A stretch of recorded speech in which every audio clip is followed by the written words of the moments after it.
आता सिंधुदुर्गमधल्या बांदा या ठिकाणी पोहोचलेले आहेत। राज ठाकरे यांचं बांदा शहरामध्ये भव्य स्वागत केलं जातंय। आज राज ठाकरे यांची नारायण राणे यांच्यासाठी सभा होते।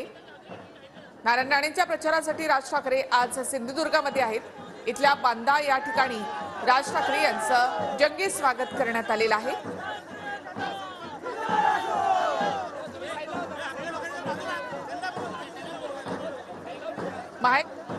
ठाकरे यांची ही पहिली सभा नारायण राणे यांच्यासाठी।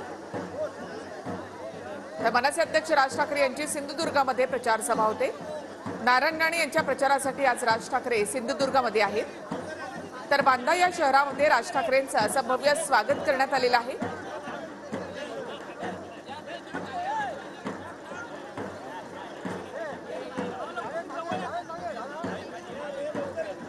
राज ठाकरे यांची सिंधुदुर्गमध्ये आज प्रचार सभा होत आहे।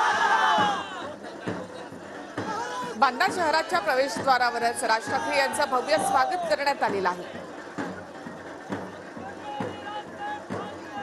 महायुतीसाठीची राज ठाकरे यांची ही पहिली सभा सिंधुदुर्गमध्ये। अधिक माहिती आपण घेऊयात आमचे प्रतिनिधी विनायक डावरू यांच्याकडून। विनायक, राज ठाकरे आता बांदा शहरात पोहोचलेत आणि तिथे त्यांचं भव्य स्वागत। निखिला बरोबर आहे। मनसे अध्यक्ष राज ठाकरे यांनी महायुतीला पाठिंबा दिल्यानंतर आज कणकवलीमध्ये नारायण राणे जे महायुतीचे उमेदवार आहेत त्यांच्या प्रचारासाठी ते येत आहेत आणि बांदा शहरामध्ये त्यांचं स्वागत जे आहे ते जल्लोषात मनसैनिकांनी केलं आपल्याला पाहायला मिळते। मोठ्या प्रमाणात सगळे मनसैनिक उपस्थित आहेत आणि मनसे अध्यक्ष राज ठाकरे यांचं स्वागत जे आहे ते या ठिकाणी करण्यात आलेलं दिसून येत आहे। दुसरीकडे आपण जर पाहिलं तर संध्याकाळी 7:30 नंतर मनसे अध्यक्ष राज ठाकरे भाषण या ठिकाणी करणार आहेत। ज्या मैदानात उद्धव ठाकरे यांची काल सभा झाली त्याच मैदानात मनसे अध्यक्ष राज ठाकरे यांची सभा जी आहे ती होणार आहे। राज ठाकरे यांच्या भाषणाकडे सगळ्यांचंच लक्ष लागलेलं आहे। महायुतीच्या उमेदवार नारायण राणे यांच्या प्रचारार्थ ही सभा जी आहे ती घेतली जाते।